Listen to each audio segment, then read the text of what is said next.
ቅዱስ ጊዮርጊስን መርዝ አቀረቡለት። አማተበበት መርዙ ላይ ጠጣው። ካሁን ሆዱ ተሰነጣጥቆ ይሞታል ብለው ሲጠብቁ ጊዮርጊስ በመታመን ፈንታ ፊቱ ልክ እንደ ፀሐይ በፊታቸው አበራ ይላል። እግዚአብሔር የተመሰገነ ይሁን። በሆነ ምን ስላደረገበት ነው? ስላማተበበት። በኋላ አስማቱ ያለው እጁ ላይ ነው አሉ። ምኑ ያለው? ጠንቋይ ቤት የሚሄድ ሁሉ ነገር ጥንቆላ ነው የሚመስለው። እና አስማቱ ያለው እጁ ላይ ነው። እጁን እሰሩታል። ወደ ኋላ አሰሩት። ያንኑ መርዝ አመጡለት። ጊዮርጊስ ባገጩ አማተበና ጠጣው። አሁንም ፊቱ እንደ ፀሐይ አበራ ይላል።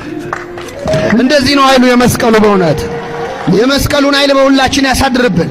ስለዚህ ነው ማማተብ የማትችሉበት ቦታ ላይ ከሆናችሁ፣ መቼስ በሰላም አገር የሆነ ቦታ ደግሞ አማትበህ ነው ሰው ማረበሽ ካልፈለግ